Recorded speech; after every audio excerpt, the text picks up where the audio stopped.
Hello everyone, welcome to Logic Skill Foundation. आज हमारा topic है इलेक्ट्रिक सर्किट। इलेक्ट्रिक सर्किट क्या होता है, वो कितने प्रकार के होते हैं, सीरीज सर्किट क्या होता है, पैरेलल सर्किट क्या होता है, इस सब के बारे में जानेंगे। ओम्स लॉ क्या होता है, ओम्स लॉ के बारे में जानेंगे। Kirchhoff's law, Kirchhoff's voltage law, Kirchhoff's current law, ये सब के बारे में डिटेल से जानेंगे। चलिए हम लोग आगे बढ़ते हैं और इसके बारे में बढ़िया से और डिटेल से समझते हैं। पहले सबसे पहले जानते हैं सेल। सेल क्या होता है? सेल है जो केमिकल एनर्जी को स्टोर करता है और जब हमको जरूरत पड़ता है तो उसे इलेक्ट्रिकल एनर्जी में ट्रांसफर करता है किसी सर्किट में, अगर वो कनेक्टेड रहेगा तब।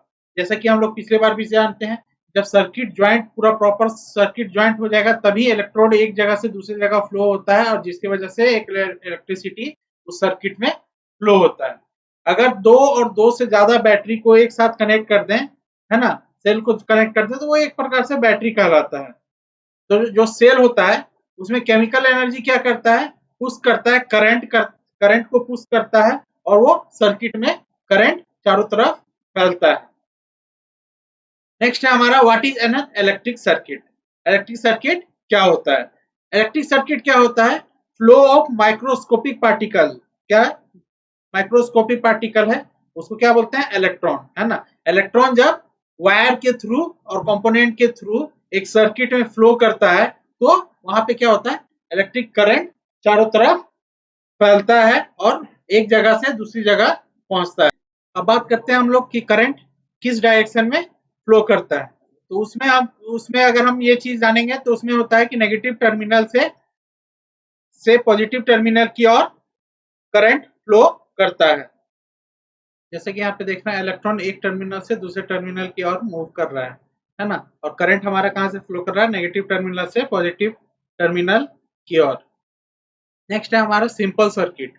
एक सिंपल सर्किट क्या होता है? जैसा कि यहाँ पे दिखाया जा रहा है कि एक सेल है ना। वो सेल से एक टर्मिनल निकला है, वो स्विच के एक साइड के टर्मिनल में ज्वाइंट है और स्विच का दूसरा टर्मिनल बल्ब के साथ जुड़ा हुआ है, बल्ब का दूसरा टर्मिनल फिर बैटरी के साथ जुड़ा हुआ है। ये एक क्लोज लूप बनाता है और जिसकी वजह से एक ये सर्किट कहलाता है ना। तो इस सर्किट में क्या क्या है? एक सेल है, एक लैंप है और एक स्विच है। तो सर्किट इसमें जैसे ही ये सर्किट कंप्लीट होगा तो जैसे ही ये सर्किट कंप्लीट होगा तो मेटल कनेक्टिंग वायर के थ्रू में ये कनेक्टेड रहेगा और बल्ब हमारा जलने लगेगा। जैसे हम स्विच से ऑफ कर देंगे तो बल्ब हमारा बंद हो जाएगा, वो सर्किट को तोड़ देगा।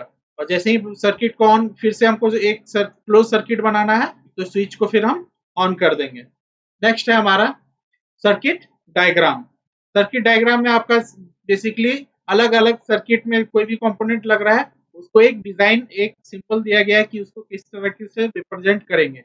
जैसे कि आपको यहाँ पे देख रहे हैं, सेल है, स्विच है, बल्ब है ना। इसको अगर हम सिंबल के तौर पे अगर रिप्रेजेंट करते हैं तो ये आपका सेल का रिप्रेजेंटेशन होता है ना। ये लैंप का या बल्ब का, ये स्विच का और रेड कलर का जो है ये वायर का रिप्रेजेंट करता है। तो जैसे जैसे कंपोनेंट जिस जिस तरीके से बढ़ते जाएगा उसको रिप्रेजेंट करने का अलग अलग एक ये होता है ना। इसके थ्रू आपको उसे हम रिप्रेजेंट करते हैं कि इस सर्किट में क्या क्या लगा हुआ है और क्या क्या उसे रिप्रेजेंट कर रहे हैं। नेक्स्ट है हमारे सर्किट डायग्राम में एक अलग अलग चीज कंपोनेंट है। सर्किट डायग्राम का कंपोनेंट है जो इस चीज को अलग अलग सिंबल को किस किस डिजाइन से हम लोग शो करते हैं उस चीज को। जैसे पहला है यहाँ पे सेल को हम इस डिजाइन में करते हैं। अगर बहुत सारा सेल है तो वो एक बैटरी के तौर पे कहलाएगा, तो बैटरी का डिजाइन इस टाइप से होता है। स्विच का डायग्राम इस टाइप से होता है, लैंप का डायग्राम इस टाइप से होता है, बजर, एमीटर जो करंट को नापता है, वोल्ट मीटर जो वोल्टेज को नापता है, मोटर अगर लगा हुआ है तो मोटर का एम से ऐसे करके उसके ऊपर ये चीज होता है। उसके बाद रजिस्टर लगा हो तो इस टाइप से होता है, और वेरिएबल रजिस्टर जिसका resistance time to time change होते रहता है उसको वेरिएबल रजिस्टर बोला जाता है। नेक्स्ट है हमारा टाइप्स ऑफ सर्किट। सर्किट कितने प्रकार के होते हैं और ये चीज होता है। सर्किट आपका दो प्रकार के होते हैं, एक सीरीज सर्किट और एक पैरेलल सर्किट, है ना। सीरीज सर्किट में क्या होता है, दो दो कंपोनेंट अगर जुड़े हुए हैं तो वो लाइन बाय लाइन एक के बाद दूसरा ज्वाइंट रहता है। और वही पैरेलल सर्किट में क्या रहता है, दोनों एक दूसरे के पैरेलल में जुड़े हुए रहते हैं। जैसा कि आपको यहाँ पे देख रहे हैं बैटरी, ये दोनों बैटरी एक दूसरे के पैरेलल में जुड़ा हुआ है। अब देखते हैं हम लोग सीरीज सर्किट क्या होता है उसके बारे में। सीरीज सर्किट में क्या होता है, जितना भी कंपोनेंट होते हैं वो एंड टू एंड एक के बाद एक जुड़ा हुआ रहता है ना। उसमें कोई भी हम कंपोनेंट अगर जोड़ रहे हैं तो एक के बाद एक जुड़ा हुआ रहता है। वो सिंपल एक सिंगल लूप बनाता है, सिंपल लूप बनाता है जिसके थ्रू करंट फ्लो होता है एक एक टर्मिनल से दूसरे टर्मिनल की ओर। इसमें दिक्कत यह है कि अगर कोई भी बीच में एक टर्मिनल या कोई भी कंपोनेंट खराब हो जाता है या कोई बल्ब है, बल्ब खराब हो जाता है, वो होल सर्किट को तोड़ देगा और उसकी वजह से आगे जितना भी है वो करंट फ्लो नहीं होता है। इसी का दूसरा जगह पे हम लोग आगे पढ़ेंगे पैरेलल सर्किट। पैरेलल सर्किट में क्या होता है कि एक कंपोनेंट जो है वो साइड बाय साइड जुड़ा हुआ रहता है ना। उसमें करंट का फ्लो होने का चांस अलग अलग रूट होता है ना। अगर यहाँ पे करंट फ्लो हो रहा है, इसके लिए ये भी सर्किट है ना। अगर ये सर्किट ब्रेक हो जाता है या किसी कारण से कोई भी सर्किट काम नहीं कर रहा है तो दूसरा सर्किट आपका कनेक्टेड रहता है और उस सर्किट वो कंप्लीटली अच्छे से काम करते रहेगा। इसीलिए ज्यादातर हम लोग का हाउस वायरिंग ये सब में होता है पैरेलल सर्किट इस्तेमाल किया जाता है, ताकि किसी भी कारणवश अगर कोई एक चीज खराब हो जाए तो सर्किट ना टूटे और दूसरा का कंपोनेंट जो भी रहता है जो वो काम करता रहे। नेक्स्ट है हमारा मेजरिंग करंट। करंट को हम कैसे नापते हैं। मेजरिंग करंट, उसको करंट को नापा जाता है एमीटर की मदद से। जो जो टूल्स जिस चीज का हम इस्तेमाल करते हैं वो एमीटर होता है जो सीरीज में कनेक्टेड रहता है ना। वो करंट को नापता है। करंट किस में नापाता है, एमीटर। इलेक्ट्रिक करंट क्या किस में मेजर होता है, एम्पियर में, है ना। और उसको मेजर करता है एमीटर की मदद से। नेक्स्ट है हमारा करंट को मेजर करना है तो सीरीज में कहाँ पे कनेक्ट करना है ना, पैरेलल सर्किट में कहाँ पे कनेक्ट करना है। तो इस फिगर में आप जैसे कि देख रहे हैं है ना, ये सीरीज सर्किट है, ये पैरेलल सर्किट है। दोनों में आप देख सकते हैं कि एमीटर को किस में कनेक्ट किया जाता है, सीरीज में ही कनेक्ट किया जाता है, मतलब एक के बाद एक को कनेक्ट किया जाता है। यहाँ पे भी पैरेलल सर्किट में देख रहे हैं कि एमीटर को सीरीज में ही कनेक्ट किया जा रहा है। नेक्स्ट अगर हमको करंट नापना है तो सीरीज सर्किट में कैसे नापते हैं और पैरेलल सर्किट में कैसे नापते हैं उसके बारे में देखेंगे, है ना। यहाँ पे देखिए पहला टर्मिनल में दिखा रहा है सीरीज सर्किट है। सीरीज सर्किट में अगर 2 एम्पियर का करंट बैटरी से फ्लो हो रहा है ना, तो वो सारे बल्ब में, सारे पॉइंट में जितने भी कंपोनेंट लगे हुए हैं सब में 2 एम्पियर ही करंट जाएगा। पर वही अगर पैरेलल सर्किट रहेगा तो पैरेलल सर्किट में 2 एम्पियर का करंट अगर जा रहा है तो एक सर्किट में 1 एम्पियर का करंट जाएगा, दूसरे सर्किट में 1 एम्पियर का, मतलब वो डिवाइड हो जाएगा। करंट आपका 2 भाग में बढ़ जाएगा। जैसे जैसे टर्मिनल और पैरेलल सर्किट और ऐड करते जाएंगे उसके अनुसार से वो करंट उसके अनुसार से बढ़ जाएगा।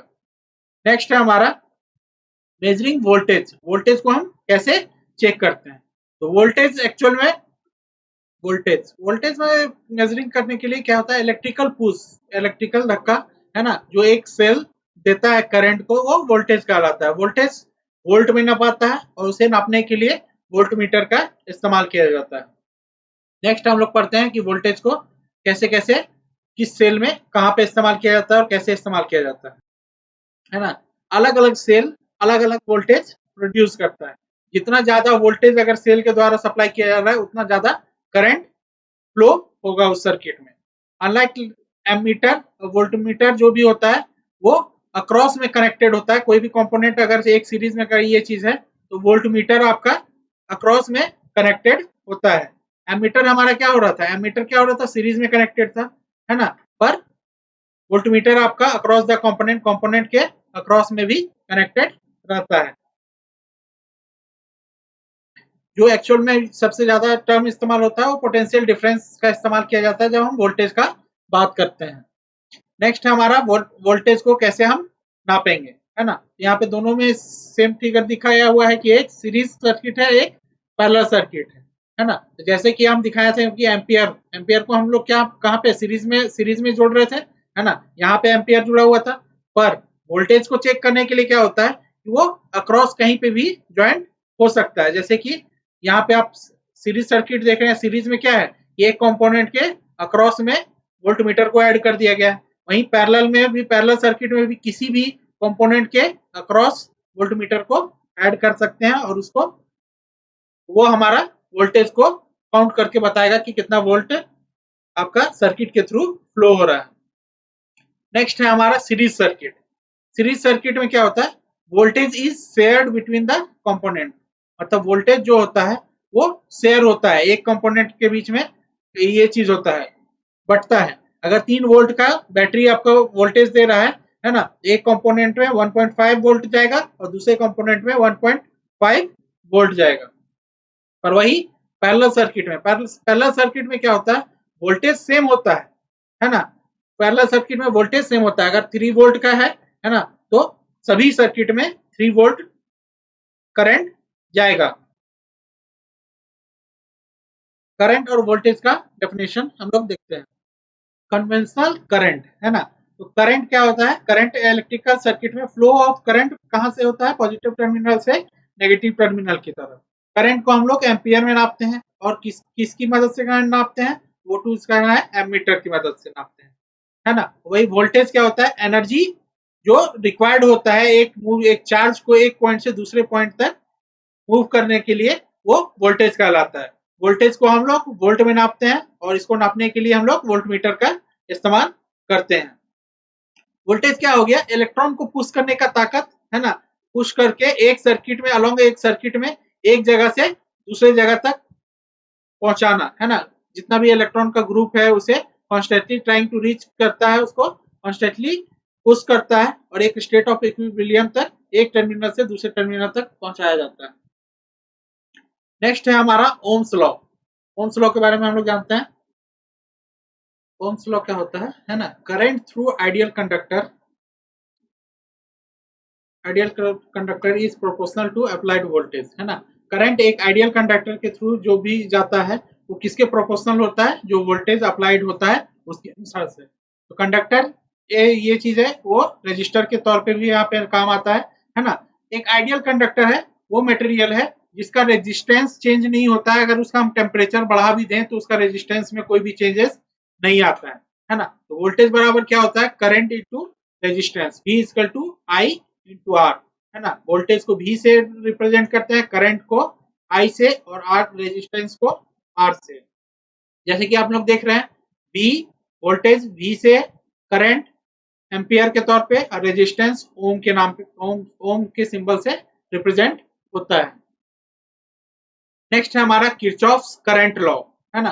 किरचॉफ्स करंट लॉ आपका बताता है current into junction equal to current leaving the junction, मतलब एक जंक्शन से जितना करंट बाहर अंदर आ रहा है और उसी जंक्शन से जितना करंट बाहर जा रहा है वो दोनों एक बराबर होंगे। तो किसी भी अमाउंट का करंट जो एक जंक्शन में एंटर कर रहा है वो एकदम एक्चुअल में बराबर होंगे जितना करंट उस जंक्शन से बाहर निकल रहा है। जैसे कि एग्जांपल पे यहाँ पे देख रहे हैं, आई एन मतलब इन कर रहा है, इतना करंट अगर इन कर रहा है, I1 और I1 यहाँ पे करंट है और यहाँ I2 है ना। तो IN इंटर कर रहा है I1 प्लस I2, है ना। पहला ये चीज से वो किसके बराबर है, जितना करंट आपका बाहर निकल रहा है। मतलब अगर हम इन दोनों का डिफरेंस निकाले, जो जितना करंट अंदर आया और जितना करंट बाहर गया, तो उसमें डिफरेंस आपका 0 आएगा। नेक्स्ट है हमारा किरचॉफ्स वोल्टेज लॉ, है ना। किरचॉफ्स वोल्टेज लॉ बताता है कि sum of all voltage rise and voltage drop in a circuit is equal to 0। मतलब एक लूप है, क्लोज लूप है ना, उसके थ्रू वोल्टेज कितना बढ़ा कितना ड्रॉप हुआ इस सर्किट में, अगर हम सबको जोड़े वो कितना किसके बराबर आएगा, 0 के बराबर आएगा, है ना। तो वोल्टेज इन बराबर क्या हो गया, वोल्टेज अक्रॉस ईच रजिस्टर, हर एक रजिस्टर में कितना कितना वोल्टेज है। तो V1 V2 V3 ऐसे करके जितना भी रजिस्टर होगा उसके अनुसार से ये चीज होगा। अब नेट वोल्टेज अगर हम सेलेक्ट करेंगे तो उस सर्किट में एक क्लोज लूप है, तो क्लोज लूप में कितना वोल्टेज होगा, वो 0 होगा, है ना। तो V equal to V1 plus V2। अगर V में हम V1 और V2 दोनों को, ये मेन ये चीज है वोल्टेज है, इसमें सारा वोल्टेज का क्लोज लूप को मैनेज कर देंगे तो वो 0 हो जाएगा, है ना। तो सिंपल सा है, वोल्टेज लूप में एक क्लोज लूप है, अगर उसमें हम वोल्टेज राइज वोल्टेज ड्रॉप जितना भी है सर्किट में उसको अगर हम जोड़ेंगे तो 0 के बराबर होगा। चलिए हम अगले क्लास में फिर कुछ दूसरा चीज सीखेंगे। और आज आज के क्लास के लिए इतना ही। Thank you.